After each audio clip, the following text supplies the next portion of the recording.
வணக்கம் அன்பர்களே, அஸ்ட்ரோசிரி சேனல் வாயிலாக நான் உங்கள் அஸ்ட்ராலஜர் டாக்டர் சதீஷ். விருச்சிக ராசி அன்பர்களே, இந்த மே மாதம் என்ன பலனை தரும் அப்படின்னு பார்க்கும் பொழுது, உங்க ராசிநாதன் என்று சொல்லக்கூடிய செவ்வாய் பகவான் 9ஆம் இடம் என்று சொல்லக்கூடிய பாக்கியஸ்தானத்தில் இருக்கிறது ஒரு நல்ல தன்மைதான்.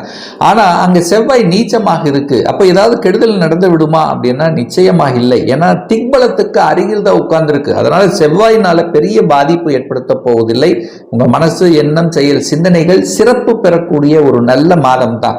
ஏன்னா இதுவரைக்கும் கடந்த 2.5 வருடங்களாக சனி பகவான் உங்க ராசியை பார்த்து கொண்டு ஒரு கெடுத்து கொண்டிருந்தான்னு சொல்லுவேன்.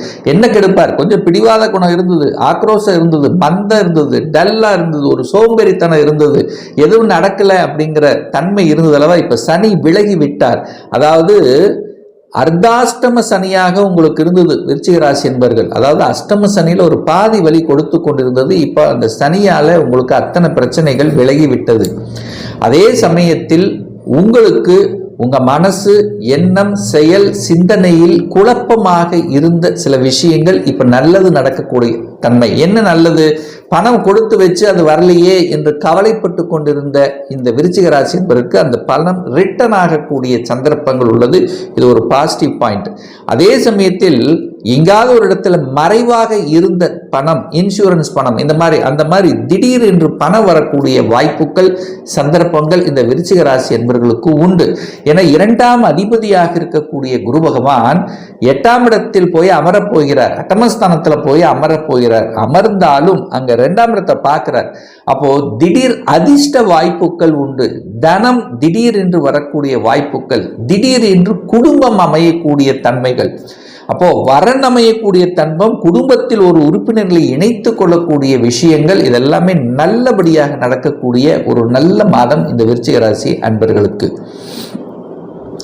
முயற்சி ஸ்தானம், தைரிய வீரியத்தை கொடுக்கக்கூடிய அந்த சனி பகவான் தனக்கு 3ஆம் இடம் என்று சொல்லக்கூடிய 5ஆம் இடத்தில் இருக்கிறது நல்லது. அது குருவின் வீட்டில் இருக்கிறது ஒரு நல்ல தன்மையை தான் தருகிறது. அப்ப தைரியத்துக்கும் வீரியத்துக்கும் உங்களுக்கு எந்த பிரச்சனை ஏற்படுத்த போவது இல்லை. அப்ப தைரியமாக வேலை செய்வீங்க. அதாவது என்னன்னா கொஞ்சம், அதாவது டிராவல், 3ஆம் இடம் என்பது என்ன? டிராவல் அல்ல, சிறுதூர பிரயாணங்கள், கொஞ்சம் போயிட்டு வருது, கொஞ்சம் அலைச்சல் திருச்சல், கொஞ்சம் டென்ஷன், அதன் மூலமாக அனுகூலம் ஆதாயம் உண்டு. இதுதான் பண்ணுமே ஒழிய பெரிய பாதிப்பை ஒன்றும் ஏற்படுத்த போவதில்லை. 4ஆம் இடம் என்பது சுகஸ்தானம். அந்த சுகஸ்தானத்துல இப்ப ராகு வந்து உட்கார போகிறார். அப்போ உங்க வீட்டுல ஒரு பாம்பு கிரகம் வந்து அமரப் போகிறது. அதனால நீங்க பயப்பட வேண்டிய அவசியம் இல்லை. ராகு வந்து அமர்ந்தாலும் அந்த குருனுடைய பார்வை பதிகிறது. அப்போ என்ன ஆகும்? அது நல்லபடியா மாறக்கூடிய அமைப்பு தான். ஒரு பாவ கிரகத்தை ஒரு நல்ல கிரகம் பார்க்கும்போது அந்த பாவ கிரகத்தினுடைய தன்மையை குறைக்க செய்கிறது. ஸோ அதன்படி பார்க்கும்போது வீட்டில் நல்ல தன்மை தான் இருக்கு. பிரம்மாண்டமான வீடு கட்டணுங்கிற ஆசை மட்டும் உருவாக்கும். ஏன்னா ராகுங்கிறது பிரம்மாண்ட கிரகம் அல்லவா. அப்ப என்ன, பெரிய வீடு கட்டணுங்கிற ஆசைகள், எண்ணங்கள் உங்க மனசுல ஓடிக்கொண்டிருக்கும். சரி, அது கட்டுவானா அப்படின்னு நீங்க கேட்டீங்கன்னா அந்த அமைப்பு இருக்கிறது. குரு பார்க்கிறார், தனாதிபதி பார்க்கிறார். தனத்தை கொடுக்கக்கூடியவன், பணத்தை கொடுக்கக்கூடிய அந்த குரு பகவான் அந்த 4ஆம் இடத்தை பார்க்கிறார், ராகுவை பார்க்கிறார். அப்போ பிரம்மாண்டமாக கடனை வாங்கி ஏதாவது ஒன்று பண்ணி ஒரு பெரிய வீடை வாங்கக்கூடிய, கட்டக்கூடிய யோகம் என்பது நிச்சயமா உண்டு. அதே மாதிரி வாகனத்தையும் வாங்கக்கூடிய அமைப்புங்கிறது இருக்கிறது இந்த விருச்சிக ராசி அன்பர்கள். 5ஆம் இடம் என்பது என்ன? பூர்வ புண்ணியம், பஞ்சமஸ்தானம், காதல் ஸ்தானம் அப்படின்னு சொல்லுவோம். அப்போ அந்த காதல் காரகனான சுக்கிரன் அங்கே 5ல் இருக்கு. நிறைய விருச்சிக ராசி என்பவர்கள் காதல் வயப்படக்கூடிய தன்மை, காதலுக்குள்ள போகக்கூடிய தன்மை எல்லாம் இருக்கு. ஆனா 5க்குரியவன் இந்த 14ஆம் தேதிக்கு அப்புறம் 8ல் போய் மாறுறார். அப்ப காதலில் இருக்கின்றவர்களும் கொஞ்சம் விட்டு கொடுத்து அனுசரணையோட போகணும். ஏன்னா 5க்குரியவன் 8ல் போய் அமர்கிறார். 5 என்பது காதல், 8ங்கிறது ஒரு பிரச்சனை. அப்போ கொஞ்சம் விட்டு கொடுத்து அனுசரணையோட கரெக்டா நடந்து மட்டும் ஞாபகத்தில் வைத்துக் கொள்ளுங்கள் இந்த விருச்சிக ராசி அன்பர்கள். குழந்தைகள் அதே மாதிரி தான். குழந்தைகளினுடைய ஹெல்த் விஷயத்திலும் குழந்தைகளை கொஞ்சம் அக்கறை எடுத்துக்கொள்வதும் இந்த விருச்சிக ராசி என்பவர்களுக்கு நல்லது. குழந்தைகளுடன் கோபதாபதங்கள் ஆகாது. அவங்கள மோட்டிவேட் தான் பண்ணணும், டீக்ரேட் பண்ணக்கூடாது என்பதை ஞாபகத்தில் வைத்துக் கொள்ளுங்கள் இந்த விருச்சிக ராசி அன்பர்கள். ஆறுக்குரியவன் யாரு? அதாவது செவ்வாய் பகவான். கடன், நோய், எதிர்ப்பு, பகையை தரக்கூடிய அந்த செவ்வாய் பகவான் 9ஆம் இடத்துல போய் அமர்ந்து கொண்டு என்னவா இருக்கார்? நீச்சமாக இருக்கார். அப்போ பெரிய ஒரு தொந்தரவுங்கிறது இல்லை. எதிர்ப்பு இருந்தாலும் அதை காமிக்க மாட்டாங்க. அப்படியே அதாவது ஒரு ஸ்டாக்னண்டா அப்படியே இருக்கக்கூடிய தன்மை தான். அதனால எதிர்ப்பால பெரிய பாதிப்பு என்பது நிச்சயமாக இல்லை. வேலை உண்டு, வேலையில கொஞ்சம் அலைச்சல் திருச்சல் இருக்கும், அவ்வளவுதான். மற்றபடி வேலை இல்லை, பிரச்சனை என்பது இல்லை.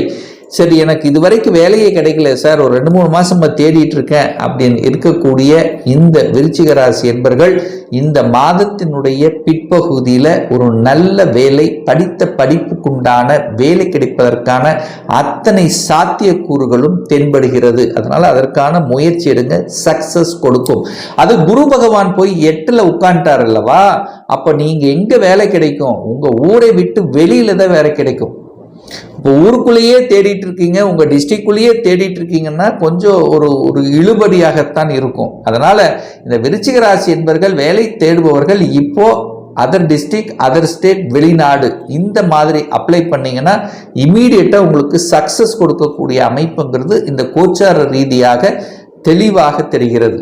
ஏன்னா குரு பகவான் 8ஆம் இடத்தில் அமர்ந்து கொண்டு 12ஆம் இடத்தை பார்க்கிறார். வெளிநாடு, வெளி மாநிலம் 12ஆம் இடத்தை பார்க்கறதுனால உங்க தொழிலுக்காக, வேலைக்காக நீங்க வெளி மாநிலம், வெளியூர் இந்த மாதிரி போகக்கூடிய வாய்ப்புகள், சந்தர்ப்பங்கள் மிகுதியாக இருக்கிறது.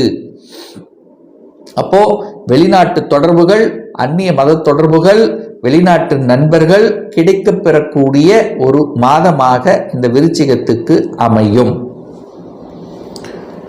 சார், திருமணம் சார்ந்த சுப காரியங்கள் நடக்குமா சார்? குரு பகவான் போய் 8ல மறைஞ்சிட்டாரே, நமக்கு குரு பலனி இல்லைம்பாங்களே, அப்போ ஒரு வருடத்துக்கு திருமணம் நடக்காதா, தடையா அப்படின்னு கேட்டீங்கன்னா நிச்சயமாக இல்லை.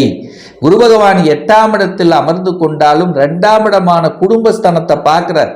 அப்ப குடும்பத்தை அமைத்து கொடுப்பதற்கான சாத்தியக்கூறுகளை உருவாக்குவார். 8ங்கிறது திடீர் அதிர்ஷ்டம், திடீர் மூலியமாக திடீர் என்று திருமண பாக்கியம் கை கொடுக்கும். அதுதான். அப்போ திடீர் பாக்கியங்கள், திடீர் திருமண வாழ்க்கை அமையும். 7க்குரியவன் 5ஆம் இடத்தில் இருக்கார். அப்போ காதல் இருக்கிறவங்களுக்கு காதல் திருமணம் கைகூடக்கூடிய தன்மைகள், திடீர் திருமணம் பிக்ஸ் ஆகக்கூடிய அமைப்புகள் இதெல்லாமே சிறப்பு பெறும். அதனால நீங்க கவலைப்பட வேண்டிய அவசியம் என்பது இல்லை. 10ஆம் அதிபதியாக இருக்கக்கூடிய சூரிய பகவான் இந்த மாதத்தினுடைய முற்பகுதியில் எங்க இருக்காருன்னு பாருங்க. 6ஆம் இடத்துல உச்ச பலத்தோட வலிமையா இருக்கார். அதிகாரம் தேடி வரும். இந்த நிறைய விருச்சிக ராசி என்பவர்கள் சீருடை அணிந்து பணியாற்றக்கூடிய தொழிலில் இருப்பீங்க, அதிகாரம் சம்பந்தப்பட்ட துறையில் இருப்பீங்க. அதனால நல்லது நடக்கக்கூடிய தன்மை. அதுக்கான முயற்சி எடுத்தீங்கன்னா சக்சஸ் கொடுக்கும். ஒரு சிலருக்கு ப்ரமோஷன், பட்டம், பதவி, கௌரவம் நிலைநாட்டக்கூடிய ஒரு நல்ல மாதமா இருக்கு. சூரியன் சூப்பரா இருக்கிறதுனால அரசு சார்ந்த விஷயத்தில் நன்மைகள், தகப்பன் மூலமாக நன்மைகள் நடக்கக்கூடிய ஒரு காலகட்டமாக அமையும். இந்த சூரியன் பெயர்ச்சிக்கு அப்புறம் எப்ப பெயர்ச்சி ஆகுது அப்படின்னு கேட்டீங்கன்னா 14ஆம் தேதி, மே மாதம் 14ஆம் தேதிக்கு அப்புறம் சூரியன் 7ஆம் இடத்துல போய் அமர்ந்து கொண்டு உங்க ராசியை பார்க்கிறார். அப்போ 10ஆம் அதிபதி ராசியை பார்க்க போறார். தொழிலுக்கான உங்களுடைய எண்ண ஓட்டங்கள் விருத்தியாகும். தொழிலை அப்படி பண்ணலாம், அபிவிருத்தி பண்ணலாம். அப்போ சூரியனுங்கிறது யாரு? தந்தை. தந்தையின் மூலமாக கணிசமான லாபம் கிடைக்கும். தந்தையினுடைய அரவணைப்பு இருக்கும். தந்தை உங்களை பார்த்து கொண்டு இருப்பார். சூரியன் அப்படிங்கிறது யாரு? தன்னம்பிக்கைக்குரிய ஒரு கிரகம். தன்னம்பிக்கை கிடைக்கும். ஒரு மனிதனுக்கு மிக முக்கியமானது தன்னம்பிக்கை. எல்லாம் அந்த தன்னம்பிக்கை இந்த மாதம் மே மாதம் 14க்கு அப்புறம் இந்த விருச்சிக ராசி என்பர்கள் தன்னம்பிக்கையுடனும் ஒளி பொருந்திய தன்மையோட இருக்க போறாங்க. அப்போ சூரியன் லக்னத்தை பார்க்குறது, ராசியை பார்க்கும்போது வெளிச்சத்துக்கு வருவீங்க. இருட்டில் இருந்த நீங்கள் வெளிச்சத்துக்கு வரக்கூடிய அமைப்புகள், சந்தர்ப்பங்களை காமிக்கும். அதுக்கான வழி பிறக்கும் இந்த விருச்சிக ராசி என்பர்கள் இந்த மே மாதம். அதே சமயத்தில் வெளிநாடு, வெளிமாநிலம் சூப்பரா இருக்க போகுது. வெளிநாட்டில் பிஆர், ஒரு வருஷமா பிஆர் கிடைக்கலன்னு இருந்தவங்களுக்கெல்லாம் இந்த வருடத்தின் தொடக்கம் இந்த மே மாதமே உங்களுக்கு சிறப்பு பெறும். நல்ல ஒரு சொல்யூஷன் கொடுக்கும். பிஆர் கிடைக்கும், செட்டில் ஆவீங்க. வெளிநாட்டில் செட்டில் ஆகக்கூடிய அமைப்புங்கிறது இருக்கிறது. இப்போ நீங்க செக் பண்ணி பாருங்க, உங்க ஜாதகத்தில் லக்னம் என்ற இடத்தில் இருந்து குரு பகவான் 4, 8, 12 அமர்ந்திருந்தால் நீங்கள் உங்க சொந்த ஊரில் நீங்கள் இல்லை. சொந்த ஊரை விட்டு வெளியில் போய் படிச்சுட்டு இருப்பீங்க, அல்லது சொந்த ஊரை விட்டு அட்லீஸ்ட் ஒரு 200 கிலோமீட்டருக்கு தள்ளியாவது நீங்கள் போய் வேலை பார்க்கக்கூடிய அமைப்பு. அப்படி எதுவுமே பண்ணலைன்னா கூட வெளிநாட்டு தொடர்புடைய கம்பெனியில் வேலை பார்க்கக்கூடிய அமைப்புங்கிறது நிச்சயமாக இருக்கும். இதை நீங்கள் செக் பண்ணி பாருங்கள். அதற்கு தகுந்த மாதிரி இப்போ கோச்சாரம் துணை புரிகிறதுனால வெளிநாடு, வெளி மாநிலம், அந்நிய தேசம் இந்த மாதிரியான அமைப்பிற்கு 2 கிரக பெயர்ச்சிகள், வருடாந்திர கிரகங்களுடைய பெயர்ச்சி இருக்கிறதுனால நல்ல மாற்றங்களை கொடுக்கக்கூடிய ஒரு மாதமாக இந்த மே மாதம் திகழப் போகிறது. ஒரு பர்சனல் கன்சல்டேஷன் எடுத்துக்கணும், சுயஜாதகம் பார்க்கணும் என்று விருப்பமுடைய அன்பர்கள் டிஸ்பிளே தெரியக்கூடிய நம்பருக்கு வாட்ஸ்அப் மூலியமாகவோ ஃபோன் கால் மூலியமாகவோ தொடர்பு கொண்டு நேரடியாகவோ அல்லது ஆன்லைன் மூலமாகவோ கன்சல்டேஷன் எடுத்துக்கலாம். நம்முடைய அலுவலகம் கோயம்புத்தூரில் அமைந்துள்ளது. அதாவது கோயம்புத்தூரிலிருந்து மேட்டுப்பாளையம் செல்லும் வழியில் வெள்ளக்கிணர் பிரிவு அருகில், அதாவது அன்னபூர்ணா ஹோட்டலுக்கு அருகில் அமைந்துள்ளது. பிரியர் அப்பாயின்மெண்ட் வாங்கிட்டு நேரடியாக கன்சல்டேஷன் எடுத்துக்கலாம். ஆன்லைன் மூலம் கன்சல்டேஷன் எடுத்துக்கிறவங்க உங்களுடைய பெயர், உங்களுடைய தற்போது வசிக்கும் இடத்தை வாட்ஸ்அப்பில் குறிப்பிட்டு ஆன்லைன் மூலமாகவும் கன்சல்டேஷன் எடுத்துக்கலாம். நிச்சயமாக இந்த பதிவு ஏதாவது ஒரு ரூபத்தில் உங்களுக்கு யூஸ்ஃபுல்லாக இருக்குங்கிறதுல எந்தவித மாற்று கருத்தும் கிடையாது.